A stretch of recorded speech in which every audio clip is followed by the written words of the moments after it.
to a court complaint. The two were held without bail after their arraignment on Monday on charges that include attempting to provide material support to a terrorist organization and using a weapon of mass destruction.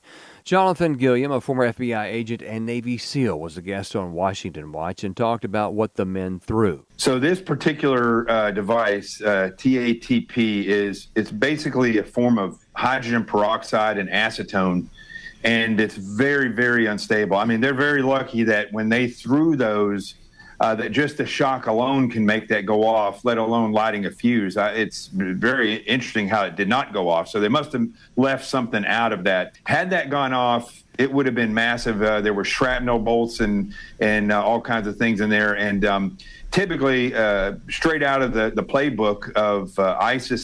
He said terror groups have shifted to other elements to avoid detection from dogs. Homegrown leftists, along with that, the Red-Green Alliance, which is Islam and communism, we see that everywhere. That's why you see leftists trying to push Hamas forward, and in this case, you see individuals that are Muslim throwing IEDs. And in this case, these two individuals that carried this attack out, or attempted attack, came from Pennsylvania. I'm Robert Thornton. For American Family News, I'm Rusty Pugh. Every day, AFA offers biblical insight on issues that others aren't willing to touch in the hopes that you'll become a world changer. That's why we're offering an in-depth worldview training course called Activate. 13 different professors teaching 18 sessions, all available online, including a printed workbook to help you apply what you've learned and 1-year access to AFA streaming content to give you even more resources. Find out more about Activate and sign up today at activate.afa.net. Jenna Ellis in the morning on American Family Radio. I love talking about the things of God because of truth and the biblical worldview. The U.S. Constitution obligates our government to preserve and protect the rights that our founders recognize come from God, our Creator, not our government. I believe that Scripture in the Bible is very clear that God is the one that raised up each of you, and God has allowed us to be brought here to this specific moment in time. This is Jenna Ellis in the morning.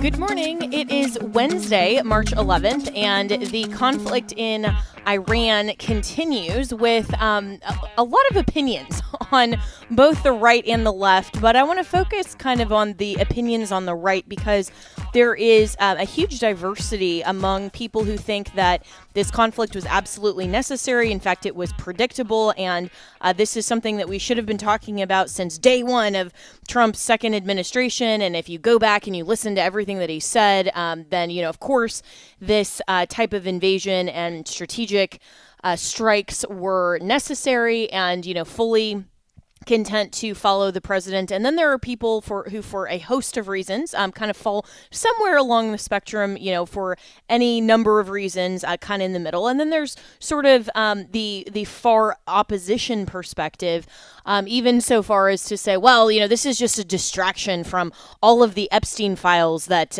were released. And, that's the only reason for this conflict because, if you actually look at what's going on with the Epstein files and the lack of prosecutions, this is the only way that we could get the media to not focus on those things. So in terms of the political fallout, kind of how do we analyze this truthfully? Well, let's welcome in one of my favorite people to rant with and to listen to his rants, our good friend Steve Deace, who is, of course, a host over at The Blaze.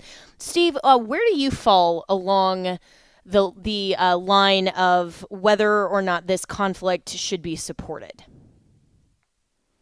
I think as a broad stroke, if there's any arena where President Trump has earned trust, it is in foreign policy. I mean, he has been the most successful executor of foreign policy in the post-Cold War world that we have had. And I'm not even sure how that's even a debatable point. And I mean, just as a few things that evidences to back up that claim, the Abrahamic Accords, we have over 2,000 Jews living and working full-time voluntarily in the nation of Saudi Arabia. That would have been unthinkable a decade ago. I mean, look at last year, Jenna, when Iran launched countermeasures after Operation Midnight Hammer. You saw Qatar Saudi Arabia, Jordan, Egypt, all launched their countermeasures to Iran in favor of Israel. So he's already orchestrated, just unquestionable success compared to what we have seen from prior administrations. And, last year at this time, last summer, there was a lot of angst heading into Operation Midnight Hammer. And I kind of viewed it, I'm a little older now, unfortunately. So as a little kid, I remember Grenada.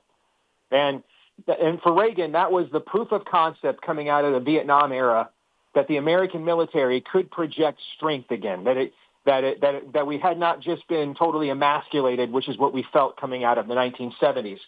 And I think last year with Operation Midnight Hammer, the president showed that it was possible for the American military to issue a devastating consequence to an enemy without getting bogged down in regime change.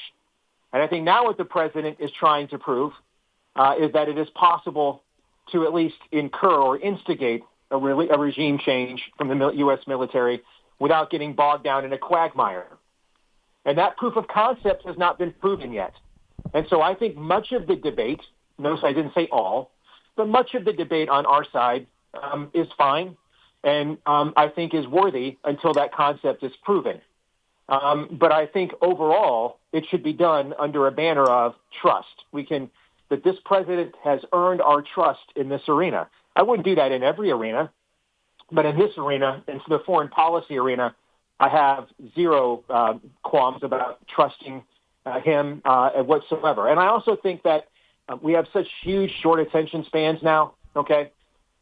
6 months from now, if the average American doesn't view this economy more affordable, it won't matter, Jenna, if we manage to completely eliminate the entire Iranian high command and put a Western-friendly government in there without one single American boot on the ground. We're going to get annihilated in these midterms. Mm-hmm. On the other hand, if the economy is considered way more affordable 6 months from now than it currently is, it won't matter how much angst there was and how many Terry Prejons we created and everything else that we're all angsty about right now. We're going to win. Right, and that's just the attention span. I mean, look at the cable networks. They've largely moved on from wall-to-wall coverage. They actually did several days ago, right? And so that's just also the reality, for better or for worse, of the culture we live in today. Yeah, really well said, and I appreciate you bringing up Operation Midnight Hammer because, when that happened, and I think that was June of last year, and right. When there was the strategic targeting of the Iranian nuclear facilities. And that was kind of, dubbed the 12-day war. It's so funny how everybody in media loves to characterize these strategic strikes immediately as, oh, we're in a war. And then, the Democrats, of course, claim it's unconstitutional just for the media purposes. And, everybody literally gets up in arms and all of that. And yet Trump has shown a track record of kind of these strategic operations. He's been very opposed to engaging the U.S. in long-term conflicts. This is part of the reason that he wanted to come into office and end the war in Ukraine, saying that had gone on for far too long and the U.S. had participated by way of giving too much money. So I think, for a lot of his track record, our rationale, we can reasonably say, okay, let's wait and see. I mean, this hasn't even been a month, and there's been a lot of success there. But I think that you're right overall in how to process this in light of the midterms, because this is really where everybody should focus in 2026. And heading into November, whether it's focusing on Iran, which I agree with you, I don't think is going to be like the biggest voting issue by far in November, the actual bigger focus really should be on passing the SAVE Act. And I'm actually surprised, but not surprised, that the GOP isn't focused more on that and pushing the media to focus more on the SAVE Act, because that's really ultimately what's going to make or break the midterms for us, I think. Well, I think you're exactly correct. And it goes back to the previous point where, listen, what happens on X matters and is real, but it's often also amplified and contrived at the same time, right? and here's what I mean by that. We wouldn't win the last election without Elon Musk. Elon Musk and what he did with X, creating the largest free speech platform on planet Earth, in the history of planet Earth. I mean, essentially, I've always, Trump to me is a Martin Luther-like character, a lot of his own very similar characteristics and lack of refinement, I guess we'll say. And to me, Musk is the Gutenberg. All right, the man who gave the printing press right at the same time Luther emerged in order to get his message out to the masses. And Musk did that with X. And so X definitely proved that what happens there is real because it was a huge part of how we won this last election. But it's real at a high meta level. You barely have 20% of Americans have an active X account. They're still not really active in the discourse there. It's those of us who form discourse for a living and discuss discourse for a living. It's real to us. And so we often know, and that's where a lot of opinions and narratives get formed and battled out. But we often overly amplify things there as if it is some overwhelming, ratio of people. And you and I are probably, old enough now to remember that, 10, 15 years ago, the Ron Paul revolution, young people, and we had to cater to the young people. All right. They just want free pot and gay marriage and Sodom and Gomorrah and low taxes. Right. They were dominating CPAC. You remember these days, I'm sure. Right. OK. Sadly. And they were going to remake everything. OK. And we had to absolutely play to this or we were dead as a party, blah, blah, blah, blah, blah, blah, blah. Well, now, 10 years later, Republicans are more opposed to gay marriage now, according to polling, than they have been since before Obergefell.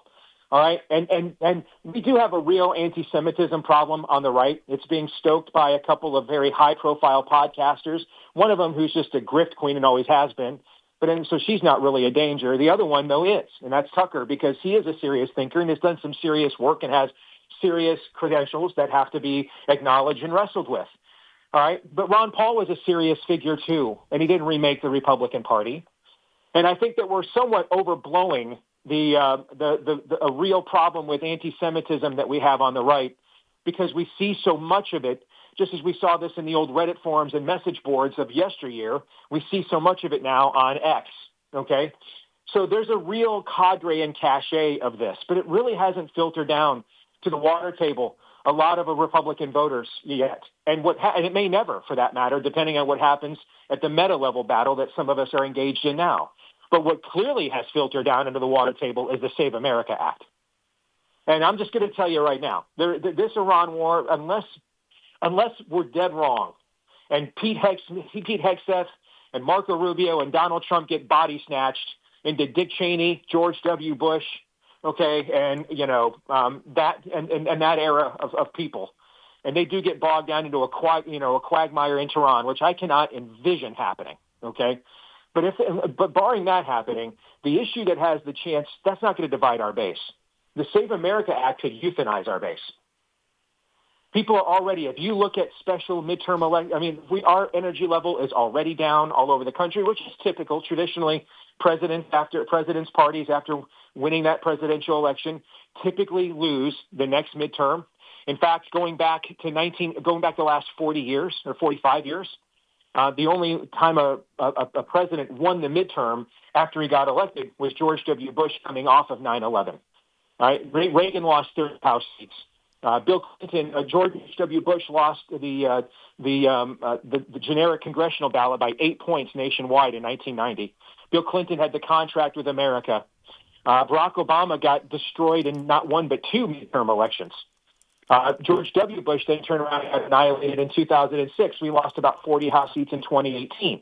So this is pretty traditional. We were already dealing with an energy problem on our side, but then turn around and take what is probably I'm out on the campaign stump all over the state of Iowa for my governor candidate Adam Steen.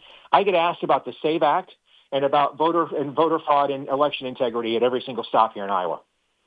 And wow. Do not pass that, and you will euthanize our base. However bad you think these midterms will be, you're looking at obliteration nationwide.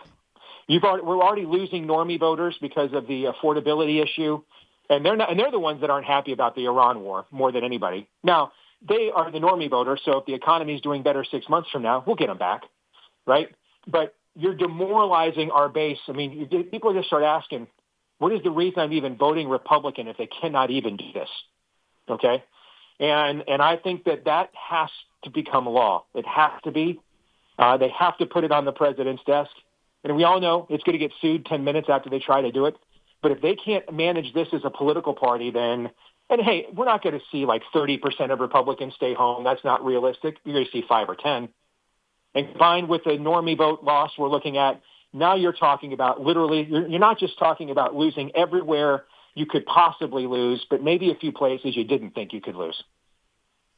Yeah. And, and this is one of those things, Steve, I agree with you, that is so basic and so fundamental to preserving and protecting our American way of life. It seems so incredible that Republicans wouldn't pass this. And yet, when you look at the Senate and the Senate... only confirming everything that I just said. Your reaction to what I just said only confirms what I just said. Yeah. Exactly. And so then that, and I'm one of those people that think, okay, if they can't even pass the SAVE Act, then what good is it to even vote Republican? Of course, the rejoinder to that is, well, what choice do you have? Where else would you go? Right. Because, you don't want the Democrats to lead. But it seems like we've been in that perpetual cycle for so long that a lot of people are getting tired of it. And this is why there's a call, cyclically, that occurs to reform and reshape the Republican Party, because you have people like Lindsey Graham, going out on Fox News almost gleeful about war and begging to send America's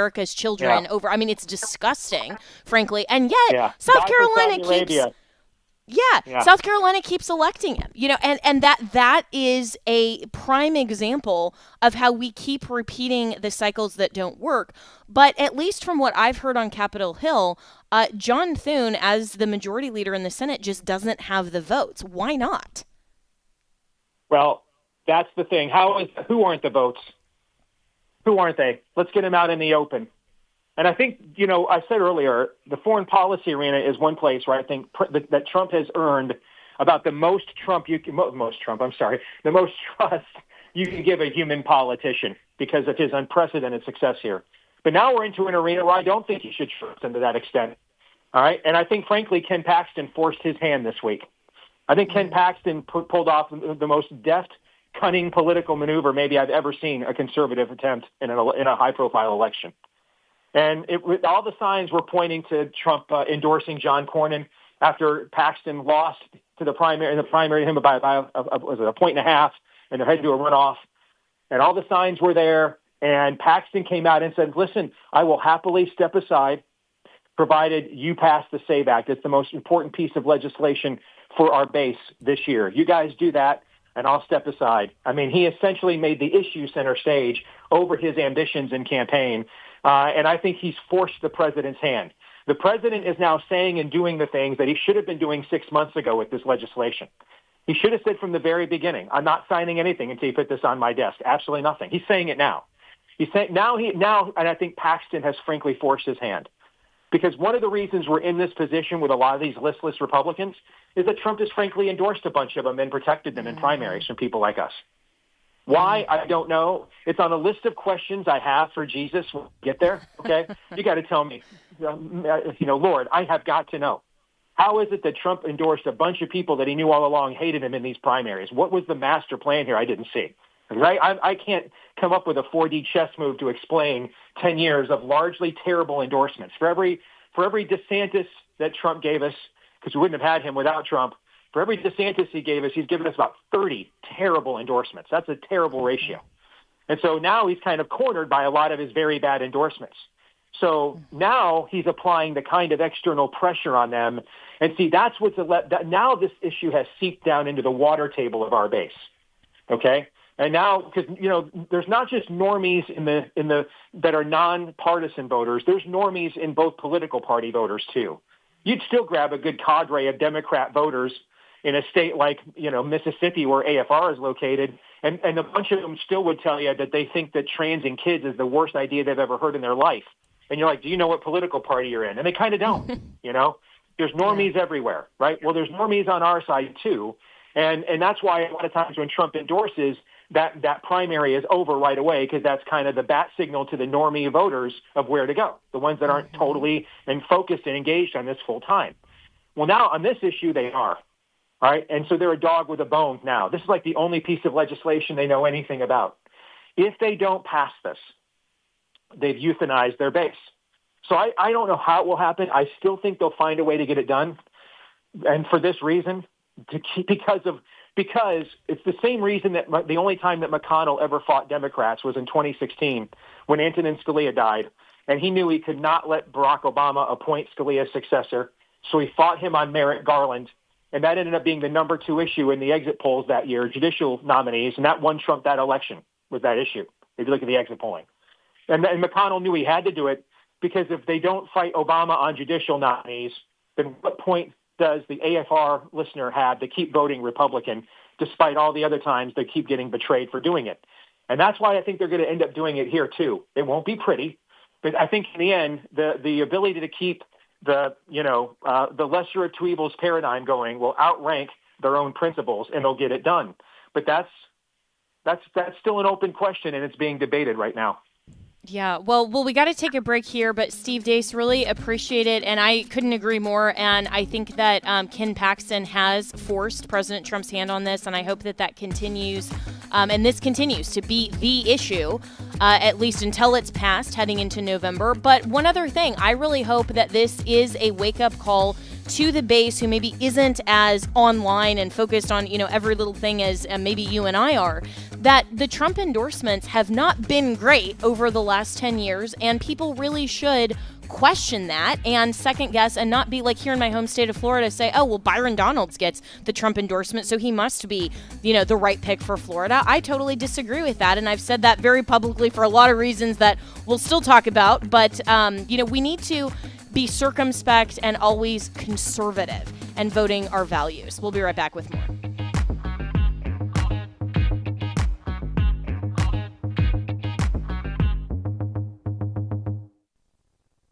Okay, here's an assignment for you, if you will. I want you to take some time and think about a getaway that gives you a chance to get together with other people of faith, deepen your walk with God, and make new friends, all while enjoying the Creation Museum and the Ark Encounter in Kentucky. I'm talking about joining AFA at the Ark, October 29th and 30th. This is a great opportunity to break away from the grind of everyday life and draw closer to God through special presentations from Patricia Engler and Brian Osborne of Answers in Genesis. It also includes entrance to the Creation Museum on Thursday and the Ark Encounter on Friday. Friday's dinner includes a panel discussion with Tony Vitagliano, Walker Wildman, and Wesley Wildman, Vice Presidents of American Family Association. This is an event that can fill up quickly, so hurry to afa.net/events to register for AFA at the Ark 2026. afa.net/events, and we'll see you at the Ark. This is Walker Wildman with AFR, and we're sending Bibles. Here's Michael with Bible League International. The Zulika refugee camp in Malawi, Africa is a place of total chaos. There's 60,000 women, men, and children packed into this camp designed only for 10,000. There's poor sanitation, violence among people groups that hate each other, even murders. But enter the hope of the gospel, where 50 Bible studies have led to 1,000 people coming to Christ in recent months, and there's a sense of calmness and order coming to that camp. One of those new believers, Miriam, is a young widow praying for a Bible to lead her children to know and love Jesus. In many cases, these are women whose husbands had been killed and really feeling completely hopeless. Easter is coming, and this month help us bless 4,000 Bible-less believers. $5 sends one Bible. Yes, that's $5 for one Bible. $100 sends 20, and $500 sends 100 Bibles. Give generously at 800-YES-WORD, 800-YES-WORD, or visit sendbiblesnow.org. Sendbiblesnow.org. Hello, Americans. I'm Todd Starnes. Stand by for news and commentary next. Michelle Renault is a Republican state lawmaker from Signal Mountain, Tennessee. She supports legislation that would require students to learn about the ideas that gave birth to our nation. Students would be provided historically accurate lessons on the meaning of the Declaration of Independence and the idea that our rights are endowed to us by our Creator. They would also learn about the religious affiliation and moral beliefs of our founding fathers. Representative Renault says liberty is grounded in something much higher than government authority. Well, Democrats pitched a fit. Representative Justin Johnson, a disciple of Congresswoman Jasmine Crockett, became enraged. He said most of the signers of the Declaration owned slaves, said the lens by which she viewed the world as toxic and immoral. Imagine that, a Democrat calling the Bible and our founding documents toxic. I'm Todd Starnes. Welcome back to Jenna Ellis in the Morning on American Family Radio. Welcome back. And, although we have been talking about how important the SAVE Act is, we do still need to be talking about this conflict in Iran. And there's a great piece from All Israel News, our good friend Joel Rosenberg's outlet. He's the editor-in-chief there. And the headline reads, experts warn Iran's new leader is, quote-unquote, obsessed with end times and believes himself to be prophesied figure paving the way for the Mahdi. So what does this mean exactly, and how does this perhaps factor in to how Christians need to view the conflict in Iran and overall our view of eschatology? Well, let's welcome in Pastor Gino Geraci. He is the pastor emeritus of Calvary Chapel, South Denver, and a former FBI chaplain, and has been for a long time one of my pastors when I lived in Colorado, and is still a very dear friend. And Gino, I appreciate you joining this morning. And, what do you make of this headline overall with this new Supreme Leader? Well, I think that the article gets it exactly right, that this new Supreme Leader is obsessed with the end times and sees himself as a kind of prophetic fulfillment. I think in order to put this in a kind of a context that our audience will understand, Iran is a constitutional theocracy, and most people don't really understand what that means. Well, what it means is that their whole government is centered around a theological mission, and that is to bring about the Mahdi. Just like Christians believe that Jesus is going to return, Shia Muslims believe that the Mahdi, the rightly guided person, is going to come back. And so their leadership, their clerical leadership, believes that it is incumbent upon them to act and behave in such a way that they can fulfill that mission. And I think that the article gets it exactly right, that most of the Western world has misunderstood Iran's identity and mission as a state.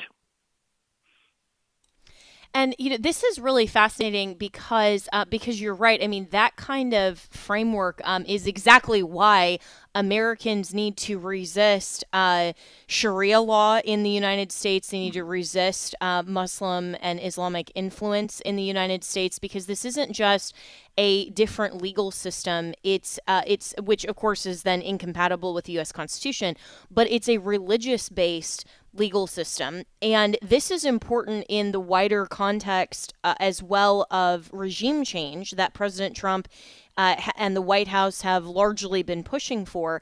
And so President Trump, came out and said that he's not particularly pleased with the selection of this new Supreme Leader. But why does this ultimately matter, not only politically, but also to how Christians understand this conflict that has been going on, for 47 years, as everyone's been talking about, but, the conflict that's been going on a lot further back than that between Islam and Christians, and basically truth versus a false god? Again, to frame this in a way that hopefully everybody can understand, what they get right, what the Islamists get right, is it is an ideological divide. It is a deep divide. What they believe about what's real and what's true and what's good in the future is very different from our view. So there's a spiritual component, obviously. So the spiritual component is that there is an ideological division. But the other thing is that, if you understand their theology and what they're trying to accomplish, there's several things that Christians can understand that they believe, but that's very different from what we believe. So the way that I would think about it is, in their worldview, their whole point is to bring about the Mahdi. This particular new Khomeini Jr., they believe that he might be the prophetic fulfillment of three individuals who are going to precede the coming of the Mahdi. And that's why this is such an important issue. So is there a spiritual component? Yes. Is there an ideological component? Yes. Can you negotiate with them like other normal states? The answer is no. And this president, as our Southern friends say, bless his heart, kind of understands that, but perhaps doesn't. I don't know if someone has clearly laid out what these people believe, why they believe it, and why it matters. So just like we as Christians believe that Jesus is going to return, but the way that we get Jesus, we don't get to manipulate Jesus into returning.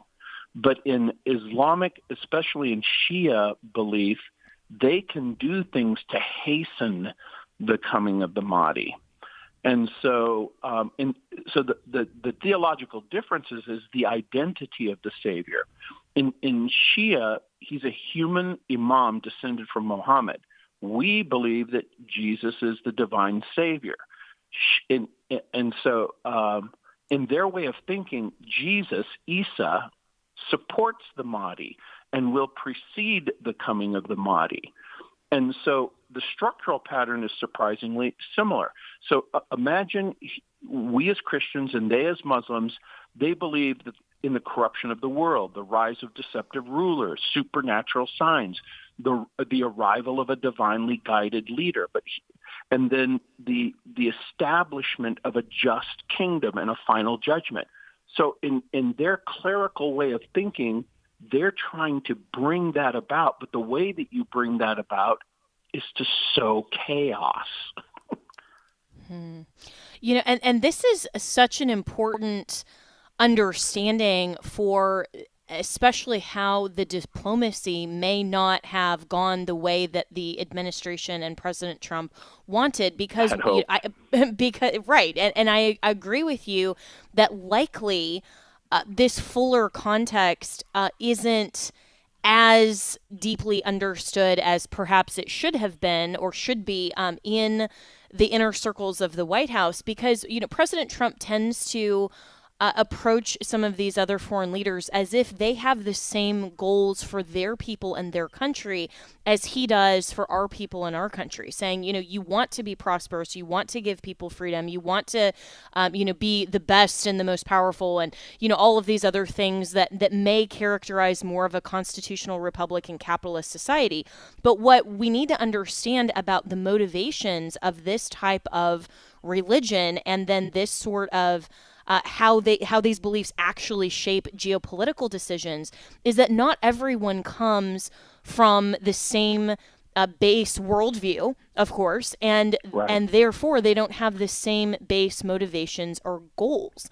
And so as we're looking at this new regime, how do you think that this factors into shaping the geopolitical decisions? Because it was so fascinating, Gino, that there was an article from Huffington Post that was alleging, I think over-exaggerating, but alleging that some of our own U.S. military commanders were suggesting to troops that the conflict in Iran was hastening Armageddon and the return of Jesus Christ. Right. And as you were talking, you were reminding me of that article, and I'm going, maybe Huffington Post has it totally wrong, and they're just assuming that Christianity is basically like Islam.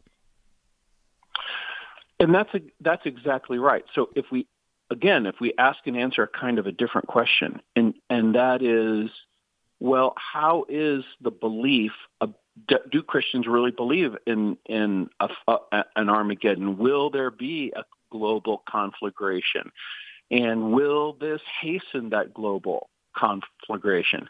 You'll remember, well, maybe it's hard to remember, but on 9/11, George Bush said, "We are not at war with Islam." And I think he was mistaken in this sense. There is an ideological divide. There is an ideological war with Shia Islam, which represents 15% of the total Muslim population. Is it safe to say that all Muslims are trying to hasten and bring about the Mahdi? The answer is no. Just like Tucker Carlson has been floating the idea that Christians are committed to blowing up the mosque and the holy site on the Temple Mount in order to hasten the building of the third temple and then bringing about the return of Jesus. But it's that kind of view that, imagine if it's a deeply held view and that's really your real view, that you might be capable of doing weird and wicked things because you think you're bringing about the hastening of the coming of Jesus. And so that to me is the interesting insight that you just brought up. Are Christians trying to hasten the coming of Jesus? Well, we hasten the coming of Jesus by praying and living a godly life, and by reminding ourselves that Jesus has promised to return. But he's going to return on his terms, not on our terms. They believe that the hardline Mahdis believe that they can hasten the return by initiating global conflict and sustaining that global conflict. That's the difference. And as they have that belief, and obviously that is completely different than what Christianity teaches, how do you think that should influence the White House, at least, not necessarily on, every foreign policy, geopolitical decision, but at least inform them in how they approach some aspects of diplomacy? I think the way that I would, if I had the president's ear, here's what I would say to the president. I would say, I know that you think that their belief is nonsense, but they believe it. Now, the way that I would talk to the president is, I think that the president really sees the world rather simply in this sense. Is this good for America, or is this not good for America? And then he's trying to parse and think about, how do I go from here? Is this good for us, or is this bad for us? And then I would say, in their worldview, in their ideology, in their way of thinking, they're thinking, is this good not for our country as a state that has that's charged with the care and the concern of its people, but their ideological goal is to generate sufficient mischief in order to bring about a global conflagration. And that's where I think the president would say, these people are nuts and they can't be reasoned with. And so, so this really is a dilemma. This is a true problem. This has got to be a political conundrum for the White House. Well, we're going to take a break here, but Gino Geraci, former pastor of Calvary Chapel, South Denver, is my special guest this morning, and he's going to hold on with us to come back and finish out the show, because there's so much more to talk about on this issue, and this is why I love Christian radio programs and Christian-based media, because these are the things that Fox News and Newsmax and all that aren't going to cover, and this is such a critical issue. And a critical aspect of everything that's going on in the Middle East, and something that we really need to pay attention to and understand more thoroughly. So we'll be right back with more.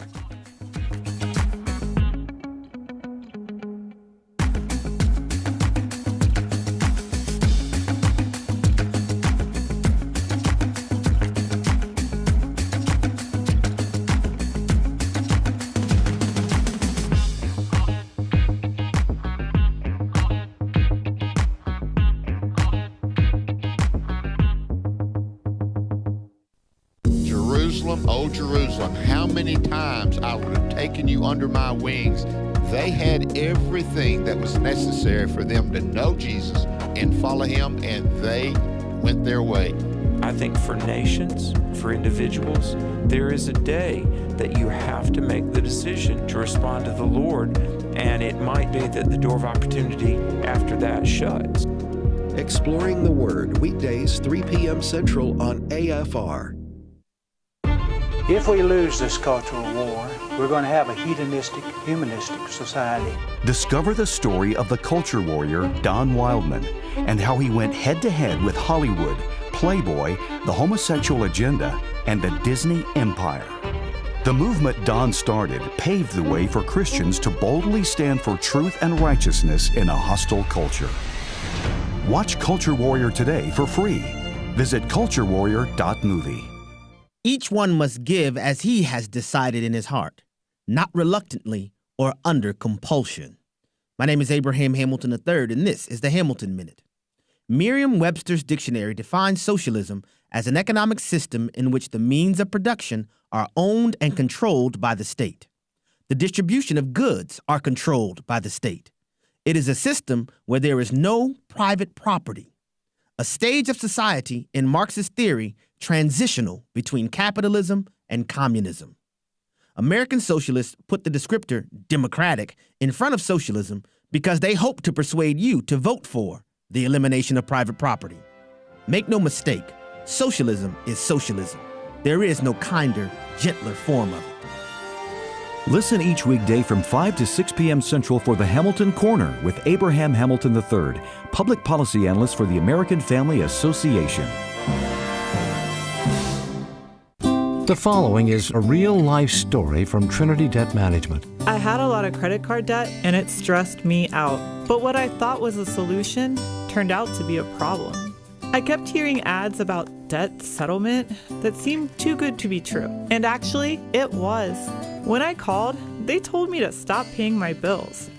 That didn't sound right to me at all, so I hung up. Later, I found out that debt settlement is bad, real bad.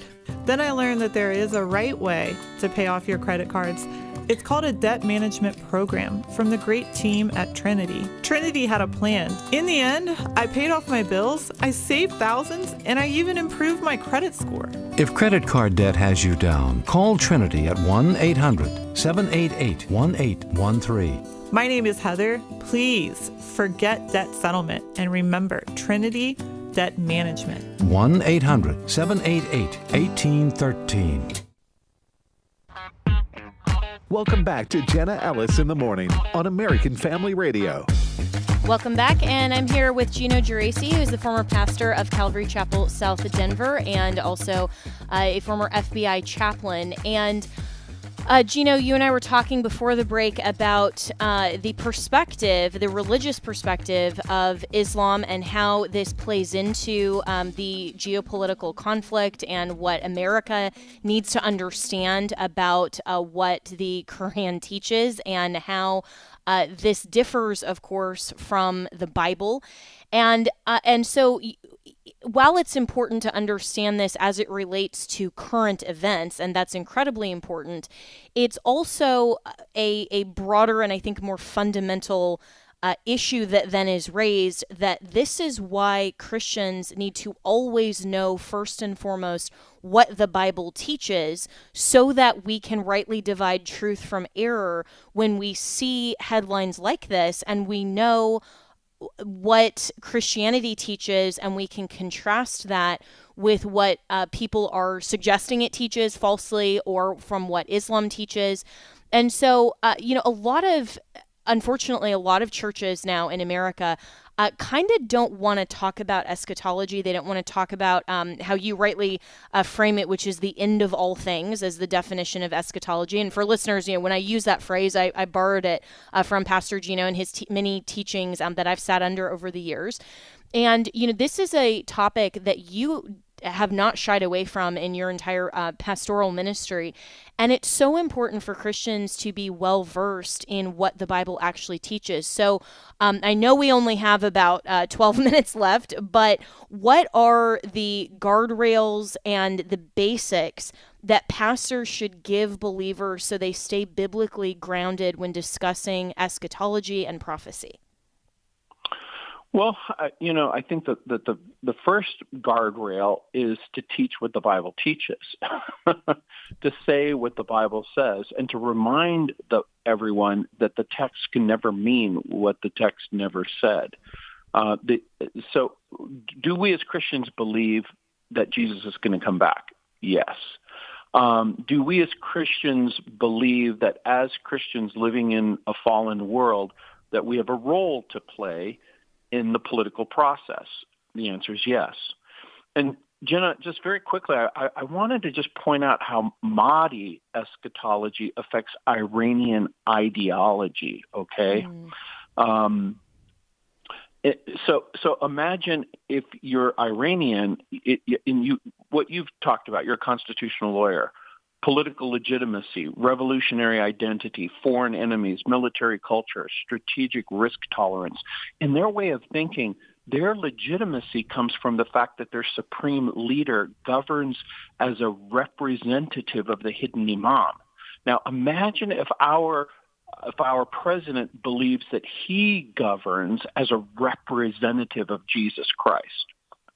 And you go, no, he governs in his legitimate role, in the constitutional role that's been assigned to him by the Constitution. In Iranian way of thinking, remember, they're a theocratic constitution. It's written into their constitution, like the article indicates, that he is a representative of the hidden imam, and he must act according to what Shia Islam dictates. In the revolutionary identity, Iran sees itself as preparing the world for the Mahdi. And then their foreign enemies, Israel and the United States, are framed in apocalyptic terms. And then their military culture, it's martyrdom and sacrifice. So martyrdom and sacrifice are valorized. And so guess what? The more people who die, the more glorious it is. And then you think about the strategic risk tolerance. Some leaders accept instability as a part of the divine history. So this is an area that most analysts aren't really recognizing, that, you know, how much instability can you tolerate? And from their way of thinking, they can risk a great deal of instability because it furthers their mission. So I just wanted to make sure everybody understood that. Yeah, no, and I appreciate that, and especially the correct characterization of this being of Iran being a theocratic system of government, because often not Christians, but those who oppose Christians' influence in our civil government falsely accuse our U.S. constitutional system as also being theocratic, and that's why they falsely suggest there has to be this high wall of separation of church and state and that Christians can't influence. Otherwise, we're suggesting that because we're a Christian nation, that equals a theocracy, and that is false. It's suggesting that our foundation of civil government derives our legitimacy from God, our Creator, that there are certain fundamental truths that are discoverable and that are non-negotiable, and that we have to live in accordance with not only the universe around us and the reality to which we're presented, as C.S. Lewis says, but also the morality that is derived from the God of the Bible. And that then dictates what is legitimate for the civil government to do or not. But our pastors and our clergy and our ecclesia are not in authority roles over the government, similar to a theocracy. So that's very different. And yes. Islam also teaches that the Mahdi and Jesus return together, but their roles differ from the biblical account. And so this is also a major theological difference. And this is yet another example, Gino, of how Christianity and Islam, even when it comes to just how civil government operates, is just fundamentally incompatible and very different. We do not serve the same God. Exactly. And so if people go, are we at war with Islam? And I think that the right way to answer that is there is a deep ideological divide between the Shia version of Islamism that seeks to literally disrupt the global order. And so you're exactly right. In their way of thinking, in Shia's way of thinking, Jesus supports the Mahdi, okay? In Christianity, Jesus is the ruler. And so they have, in their way of thinking, in Shia, the Mahdi is already alive. in Christianity, Jesus is ascended into heaven. He's not hidden on the earth, but will return according to his specific promise. And so in their way of thinking, in Shia, the human imam is a direct descendant of Muhammad. In our way of thinking, Jesus is the Son of God, the Son of David. And so there's profound differences. But one of the ways that, again, I want to just really impress upon people is that Iran's behavior isn't purely theological, Jenna. It's not even purely pragmatic. So it's a blend of this religious eschatology, this revolutionary ideology, and this conventional geopolitical strategy. So if we're thinking, well, they don't really have a view. No, they really do. That they really have thought long and hard about these things and are acting out their deeply held beliefs.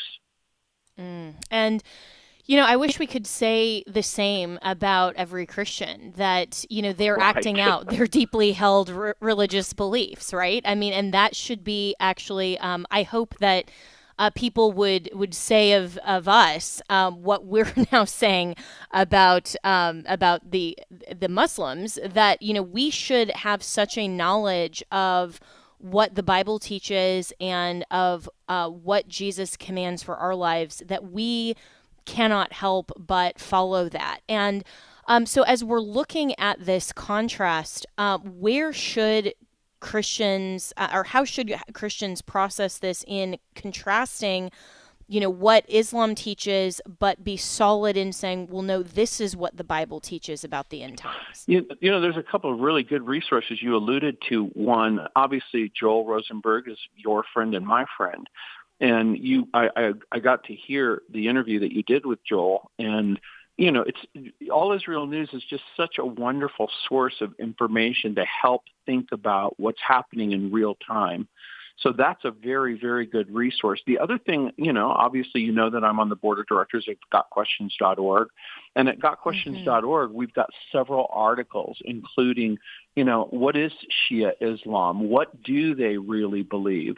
What is the 12th Imam in eschatology? So we've posted several articles at gotquestions.org about these issues, like, who is Al-Masih ad-Dajjal in Islamic eschatology? This is their Antichrist figure. Who is, what are Sunni Muslims? What are Shia Muslims? What do they believe? How does Islam differ from historical biblical Christianity? Who's the false prophet in end times? What will the end times look like from a biblical standpoint? So we've literally got dozens and dozens and dozens of articles on this subject.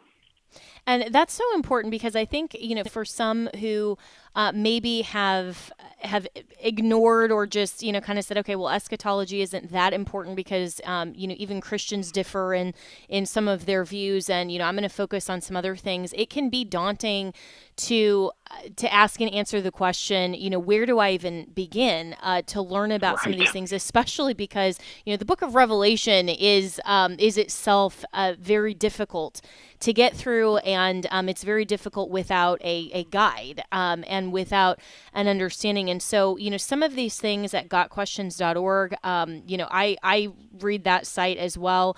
And and it's great because it gives a summary basically, and it's way better, by the way, for listeners than ChatGPT, and where you never know who actually is inputting this. You don't want to just Google search or AI generate your response to biblical questions. You want to know that the source that you are getting an answer from is biblically sound. And so gotquestions.org is great. And just in the last 2 minutes, then where would you encourage Christians to rightly divide truth from error when we're talking about the end times? Well, again, that very subject of discernment and how to rightly divide. There's so many great resources that are available, like how to think biblically and truth from error. I'm thinking of Rob Bowman's book on dividing the truth. Norm Geisler has written on this subject extensively. And, not to be shamelessly self-promoting, but we've got, again, articles on discernment. And there are so many great resources that, Jenna, to your point, there's so much out there. Why should we go to inferior resources when there are great resources available? Mm-hmm. And but as you know, it's a lifelong pursuit to try to think biblically. So there's a lot of discernment ministries that are out there that provide tools. I'm thinking of Charlie Kirk's friend. You know his name. Frank Turek. Yes, Frank Turek. Yes. And, Frank Turek has written extensively on this subject. And so, for people, I know we're living in an age where a lot of people aren't reading, but they like to get brief but biblical answers. And so all of those, Frank Turek is a great resource as well. Gino, you are a great resource as well, and I so appreciate you taking the time this morning to delve into these topics. And this is why Christians do need to be daily in the Word, be studying these things so that we can rightly divide truth from error and look at the headlines from a biblical worldview perspective. Reach me and my team, Jenna, at afr.net. The views and opinions expressed in this broadcast may not necessarily reflect those of the American Family Association or American Family Radio. Faith, family, freedom. American Family Radio.